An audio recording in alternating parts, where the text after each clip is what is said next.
ଆପଣମାନଙ୍କୁ ଆଜିର ସୁନ୍ଦର ଭିଡିଓକୁ ବହୁତ ବହୁତ ସହିତ ଆଜି ବିଚାର ରାଶି ବିଷୟରେ ଆମେ ଜାଣିବା ପାଇଁ ଚେଷ୍ଟା କରିବା। ଦର୍ଶକ ବନ୍ଧୁ, ସୂର୍ଯ୍ୟ ତା ସମୟରେ ଉଦୟ ହେଇଥାଏ ଆଉ ଚନ୍ଦ୍ରମା ତା ସମୟରେ ଉଦୟ ହେଇଥାଏ। ତ ସେଇଥିପାଇଁ କାହାକୁ କାହା ସହିତ ତୁଳନା କରିବା କେବେ ବି ଆପଣ ମାନେ ଭାବିବେନି ବହୁତ ଭଲ, କାହିଁକି ନା କାହାକୁ କାହା ସହିତ ତୁଳନା କରିବା ଠିକ ନୁହେଁ। ସମୟ ଅନୁସାରେ ସବୁ ଜିନିଷର ଫଳ ମିଳିଥାଏ ଆଉ ସମୟ ଅନୁସାରେ କିଏ କାହାର ମତଲବ କି ଯେମିତିକା ସମୟ ଅନୁସାରେ ସବୁ ଜିନିଷ କିଛି ନା କିଛି ପରିପ୍ରକାଶ ହେଇଥାଏ। ସମୟ ଅନୁସାରେ ସବୁ ଜିନିଷ ଯିଏ ଯାହା ସମୟରେ ଆସିଥାନ୍ତି। ତ ଆମେ କାହା ସହିତ ନିଜର ତୁଳନା କରିବା ବା ଆମେ ନିଜକୁ କାହା ସହିତ ଦେଖିବା ଠିକ ନୁହେଁ। ଆମେ ନିଜକୁ ନିଜ ସହିତ ଦେଖିବା କିଛି ନା କିଛି ବହୁତ ବଢିଆ। ଆମେ ନିଜକୁ କାହା ଅନ୍ୟ ସହିତ ନେଇକି ତୁଳନା କରିବା କିଛି ନା କିଛି ବହୁତ ହି ଖରାପ। ବୁଝିଲ, ଆମେ ଜାଣିବା ଆପଣ ମାନଙ୍କ ପାଇଁ ଆଜି ସୁନ୍ଦର କାର୍ଯ୍ୟକ୍ରମରେ ସୁନ୍ଦର ଭିଡିଓରେ ଆମେ ଜାଣିବା ପାଇଁ ଚେଷ୍ଟା କରିବା ବିଛା ରାଶି ବିଷୟରେ। ବିଛା ରାଶି ଆପଣ ଦେଖୁଥିବେ ଏଇଟା ହଉଛି ଆପଣଙ୍କର ୟୁନିଭର୍ସାଲ ଗୋଟେ ଚାର୍ଟ। ଆଉ ଶନି ବସିଛନ୍ତି ଆପଣଙ୍କର ଏଇ ଜାଗାରେ ପଞ୍ଚମ ସ୍ଥାନରେ ଶନି ବସିଛନ୍ତି। ଶନିଙ୍କର ଦୃଷ୍ଟି ଆପଣଙ୍କର ତୃତୀୟ ଦୃଷ୍ଟି ଏ ଜାଗାକୁ ରହିବ। ତୃତୀୟ ଆଉ ତାଙ୍କର ସପ୍ତମ ଦୃଷ୍ଟି 3 4 5 6 7 ଏଠି ରହିବ। ଦଶମ ଦୃଷ୍ଟି ଏଠି ରହିବ। ଦର୍ଶକ ବନ୍ଧୁ, ଆପଣ ମାନେ ଧ୍ୟାନର ସହିତ ଭିଡିଓକୁ ଦେଖୁଥିବେ। ଦେଖନ୍ତୁ ଦର୍ଶକ ବନ୍ଧୁ, ଗୋଟେ କଥା କହିବି, ବିଛା ରାଶି ଆପଣ ମାନେ ଆପଣଙ୍କର ରାଶି ସ୍ୱାମୀ ହଉଛନ୍ତି ମଙ୍ଗଳ। ଆପଣ ଇମୋସନାଲ ହେବେନି, ରାଗିବେନି। ଆପଣ ଟିକେ ନାକକୁ ମାନେ ଯେମିତି ହଠାତ୍ କି ରାଗି ଯାଆନ୍ତି, ନାକ ରାଗ ଭଳି କଥା କୁହାଯାଏ। କିନ୍ତୁ ଯଦି ରାଗିବେନି ଆଉ ସାର୍ପ ଡିସିସନ ନେଇକି କାମ କରିବେ, ଜୀବନରେ କିଛି ନା କିଛି ବହୁତ କିଛି ଆପଣ ଜୀବନକୁ ମାନେ ଜୀବନ ବହୁତ କିଛି ଆପଣ ପାଇପାରିବେ। କାହିଁକି ନା ଆପଣଙ୍କ ଭିତରେ ଗୋଟେ ଜିଦ୍ ଅଛି, ଆପଣଙ୍କ ଭିତରେ ଗୋଟେ କରିବାର ଇଚ୍ଛା ଶକ୍ତି ଅଛି ଯେ ନା ମୁଁ କରିବି। ହଁ, ସେଇଟା ହିଁ ଆପଣଙ୍କ ଜୀବନରେ ଗୋଟେ ବହୁତ ବଡ ମଣିଷ ବନେଇବ, ନୂଆ ବନେଇବ, ଲୋକମାନଙ୍କ ସାମ୍ନାରେ ନୂଆ ପରିଚୟ ସୃଷ୍ଟି କରିବ। ଦର୍ଶକ, ପରିସ୍ଥିତି ଆଗରେ ଡରିବେନି କି ଆପଣଙ୍କ ଆଗରେ ଏମିତି ପରିସ୍ଥିତି ଆସିବ ଯେମିତି ଆପଣ ସେ କାମରୁ ହିଁ ପଳେଇଯାଆନ୍ତୁ ବା ଛାଡି ଦିଅନ୍ତୁ। କିନ୍ତୁ ପରିସ୍ଥିତିକୁ ଆପଣ ଯଦି ନ ଡରିବେ, ପରିସ୍ଥିତିକୁ ଯଦି ସାମ୍ନା କରିବେ, ପରିସ୍ଥିତି ବି ଆପଣଙ୍କ ପାଇଁ ଦିନେ ବଦଳି ଯିବ। ଆଉ ଯଦି ଆପଣ ଆପଣଙ୍କ ମନସ୍ଥିତିକୁ ନ ବଦଳୁଛନ୍ତି, କାହିଁକିନା ମନସ୍ଥିତି ଯଦି ଆପଣ ନ ବଦଳିବେ, ପରିସ୍ଥିତି ନିଶ୍ଚିତ ଭାବରେ ଦିନେ ଆପଣଙ୍କ ସାମ୍ନାରେ ନତମସ୍ତକ ହେଇଯିବ। କାହିଁକି ନା ଏ ସୃଷ୍ଟିରେ କୌଣସି ଜିନିଷ ସ୍ଥାୟୀ ନୁହେଁ। ଆଜି ଆପଣଙ୍କ ପାଖରେ ବହୁତ ସାରା ଟଙ୍କା ଅଛି, କାଲି ନଥିବ। ଆଜି ରାତି ଅଛି, କାଲି ଦିନ ହବ। ତ ଆଜି ଖରାପ ଅଛି, କାଲି ଭଲ ହବ। ଏଇଟା ମାନିବା ଦରକାର ଆଉ ଏଇଟା ବିଶ୍ୱାସ କରିବା ଦରକାର ଆପଣ ମାନେ। ହଁ ଆଜ୍ଞା, ଦେଖନ୍ତୁ ଏଇଟା ହଉଛି ଆପଣଙ୍କର ପଞ୍ଚମ ଘର। ପଞ୍ଚମ ଘରେ ବସିଛନ୍ତି ଶନି। ଶନି ପଞ୍ଚମ ଘରେ ବସିକି ଆପଣ ମାନଙ୍କୁ କଣ ରେଜଲ୍ଟ ଦଉଛନ୍ତି? ବକ୍ରିୟ ଶନି, ଯେମିତି ଉତ୍ତର ଭାଦ୍ରପଦ ନକ୍ଷତ୍ରକୁ ଯିବେ 8 ଅକ୍ଟୋବର ଶନି, ଫେବୃଆରୀ 8 ପର୍ଯ୍ୟନ୍ତ। ତ ଆପଣଙ୍କ ଜୀବନରେ ବହୁତ ବଡ ବଡ ଚେଞ୍ଜେସ ଯେମିତି ଆଣିବେ। ତ ଏଠି ବି ଶନି ଯେତେବେଳେ ବକ୍ରି ହଉଛନ୍ତି 26 ଜୁଲାଇ ରାତିରେ, 27 ଜୁଲାଇରେ ଆପଣଙ୍କ ଜୀବନରେ କିଛି ନା କିଛି ଏହାର ପଜିଟିଭ ଇଫେକ୍ଟ ଆପଣଙ୍କ ଜୀବନରେ କିଛି ନା କିଛି ଦେଖାଯିବ। ଦର୍ଶକ, ପଜିଟିଭ ଇଫେକ୍ଟ କଣ ଦେଖାଯିବ ଆପଣଙ୍କ ଜୀବନରେ, ନେଗେଟିଭ କଣ ଦେଖାଯିବ, ସବୁ କଥା କହିବି। ଆପଣ ମାନେ ଡରିବେନି ଯେ ନା ନେଗେଟିଭ ହେଇଯିବ, ଏଇଟା ଖରାପ ହେଇଯିବ। ସେଇଟାକୁ ସାମ୍ନା କରିବେ ଆଉ ସେଠୁ ବାହାରିବା ପାଇଁ ରାସ୍ତା ଦେଖିବେ। ମୁଁ ଆପଣଙ୍କୁ ଆଗୁଆ ସତର୍କ କରିଦେବି, ତ ଆପଣ ସେଇ ଭୁଲଟାକୁ ସେତେବେଳେ ଯଦି ହବ, ଆପଣ କେହି ସତର୍କ ହେଇଯିବେ, ତ ଆପଣ ସେ ପ୍ରୋବ୍ଲେମରେ ପଡିବେ ନାହିଁ। ଦର୍ଶକ, ଆପଣ କେହି ଶନି ଏଠି ବସିଲା ପରେ ପଞ୍ଚମ ସ୍ଥାନରେ ଶନି ବସିଲା। ପଞ୍ଚମର ମାନେ ପଞ୍ଚମ ଜାଗା ହଉଛି ପିଲାର, ସନ୍ତାନର, ପ୍ରେମ ଜୀବନର। ପଞ୍ଚମ ଜାଗାରେ ଆପଣଙ୍କ ପେଟର, ଆପଣଙ୍କର ମାନେ ଆପଣଙ୍କ ପେଟର। ତ କେଇଠି ନା କେଇଠି ପଞ୍ଚମ ଜାଗାରେ ଶନି ବସିଲା ପରେ ପେଟ ଉପରେ ଟିକେ ଆପଣ ଧ୍ୟାନ ଦେବେ, ଆପଣଙ୍କ ଡାଇଜେସନ ଉପରେ, ଆପଣଙ୍କ ଖିଆଦେହ ଉପରେ, ଆପଣଙ୍କ ଉପରେ। ଏଠି ଶନି ବକ୍ରି ହେଲା ପରେ ଏ ଜାଗାରେ ବି ମଧ୍ୟ ଦୃଷ୍ଟି ପକେଇବେ, କାହିଁକି ନା ଶନି ଯେତେବେଳେ ବକ୍ରି ହୁଅନ୍ତି ତାଙ୍କର ପୂର୍ବ ଘରକୁ ବି ମଧ୍ୟ ପ୍ରଭାବ ଦିଅନ୍ତି। ଏଠି ଶନି ପ୍ରଭାବ ଦେଲେ ଆପଣ ପ୍ରପର୍ଟି ରିଲେଟେଡ, ଆପଣ ଆପଣଙ୍କର ଯେଠି ମାନେ କନଷ୍ଟ୍ରକ୍ସନ କାମ ଚାଲିଛି, ବାସ୍ ଏମିତି ସବୁ କାମରେ କିଛି ନା କିଛି ଇନଭେଷ୍ଟମେଣ୍ଟ ଯଦି କରିନାହାନ୍ତି ତାହେଲେ କରିବେ। ଫ୍ୟାମିଲିକୁ ନେଇକି କିଛି ପ୍ଲାନ ତିଆରି କରିବା, ଫ୍ୟାମିଲିକୁ ନେଇକି କିଛି ପଜିଟିଭ ଇଭେଣ୍ଟ ହବା ବା କିଛି ଭୂମି କିଣିବା, ଯେମିତି ଆପଣ କିଛି ପ୍ଲାନ ତିଆରି କରିବେ, କିଛି କିଣିବେ, ଲୁହା ଜିନିଷ ବା ଯାହା ହଉ କିଛି ଜିନିଷ ଆପଣ କିଛି ନା କିଛି ଗୋଟେ ପ୍ଲାନ କରିବେ, କିଣିବା ପାଇଁ ଚେଷ୍ଟା କରିବେ, କିଛି ଗୋଟେ କରିବେ।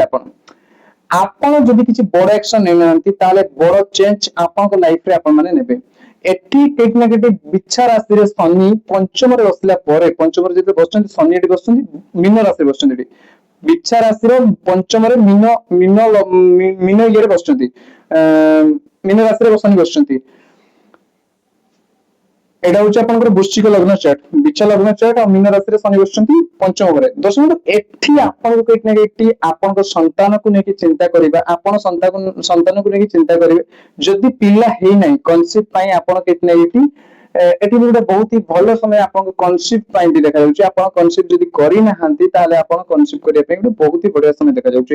ଦର୍ଶକ, ମୁଁ କହିବି ଆପଣଙ୍କୁ ଆଉ ଗୋଟେ କଥା ଯଦି କହିବି, ତାହେଲେ ଆପଣଙ୍କ ଜୀବନରେ ଏଇଠି ଗୋଟେ ବହୁତ ହି ଭଲ ସମୟ जेटी कि आपण किछि इन्वेस्टमेंट करिवे चेंजमेंट करिवे लाइफ रे आगो को बढ़िया कथा चिंता करिवे नुआ स्टार्टिंग कथा चिंता करिवे आ केना कि एथिरो आपन को प्रॉफिट मिलिबो गुटे जीवन आपन पढ़ा पई जदी पाठ पढुचंदी विद्यार्थी माने ताले पढ़ा पई आपन को कोन से इन्वेस्टमेंट करिबा पाठ पढ़ा को कि कोन से बड़ डिसीजन बा बड़ चेंजमेंट आपन को लाइफ रे एटी किडनी एटी देखा जाउची जदी आपण बिजनेस करूचंती ताले बिजनेस रे किछि इन्वेस्ट करिबा बिजनेस रे किछि नुवा मोड दबा बिजनेस को किछि चेंज करिबा मॉडल दबा किडनी एटी आपण को बकरे एटी मते देखा जाउची दोस्तों मु जदी कहबी दांत नै कि आपण सावधान रहबे काहे ना शनिकर दशम दृष्टि आपण दांत ऊपर पडुची दांत नै कि जदी सावधान न रहबे दांत जंत्रणा बा दांत आपनकर काहे ना ग्रह नक्षत्र परिवर्तन रे आपण को देह ऊपर भी प्रभाव तार पड़े जदी आपण मानुचंती न मानुचंती आउरी बढ़िया कथा किंतु तार प्रभाव आपण को दांत ऊपर भी पड़िबा दांत नै कि बाणी नै कि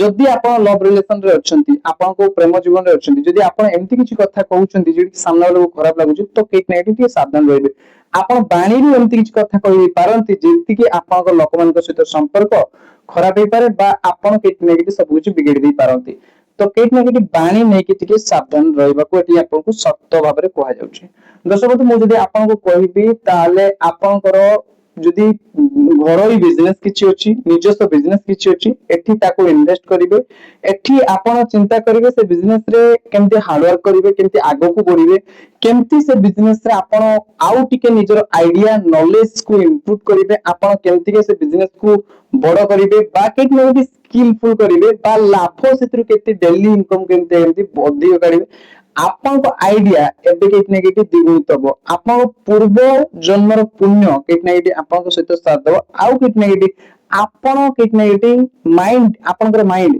टिके एमती का जेमती का मो सेविंग करबी जेमती का मो पैसा को सेविंग करबी मो काम को डिसिप्लिन सहित करबी आ जेति के बिजनेस करछु भल से करे पे चेष्टा करबी जेति काम करछु भल से करे पे चेष्टा करबी सब काम को ठीक ठाक करबी आपन को एई माइंडसेट किट नेगेटिव देखा जिवो दोस्तों आउ जदि मो आपन को कहबी मैरिज लाइफ रे लव रिलेशनशिप रे आपन पुराना भल पाइचंती का को ब्रेकअप हो जाइतला पेचअप हो जिवो बा पुराना लवर आपन को के होचंती बहुत ही पुराना का को पसंद करथिले तांको सहित बस ठीक ठाक हो जिवो ठीक ठाक चलिवो किंतु जदि आपन का को प्रथम प्रथम बहुत भल पाउचंती बा एबे भी आपन को भल पाइबा हिची तो आपन केटी ए कामटा को निश्चित भाबरे करिवे कोन कामटा को आपन आर्गुमेंट करिवेनी आर्गुमेंट ही करे एठी आर्गुमेंट करिवे झगड़ा हबो आपनकर एठी स्वप्न भाग को आपनकर देखिवे के देखिवे एठी आपनकर स्वप्न भाग को शनि देखिवे शनिकर स्वप्न मिसअंडरस्टैंडिंग स्वामी को ऊपर डाउट करिबा मैरिज लाइफ रे स्वामी को ऊपर डाउट करिवे मिसअंडरस्टैंडिंग टिके टिके कथा झगड़ा हबा ए सब केट नेगेटिव आपन मन को देखाजिवो दर्शक ए सब जिंस जदि आपन माने केट नेगेटिव पहुंची करे बा ए सब जिंस केट नेगेटिव दूरी रहबे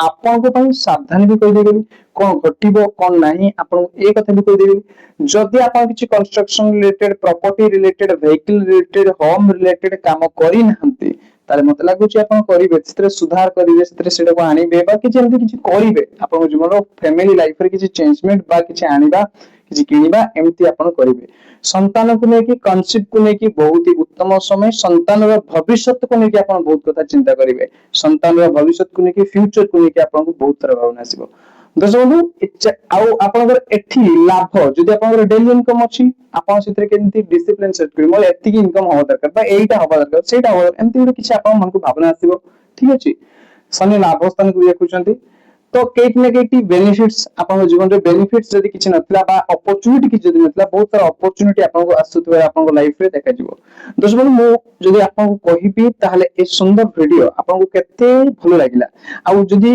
ए वीडियो आपन को भल लागि आ जो शेयर भी करि पारंती बा आपन माने जदि किछि निज विषय जानिया पय चाहू जदि हम नंबर सहित आपन कनेक्ट करि पारंती जय माता रानी हर हर महादेव।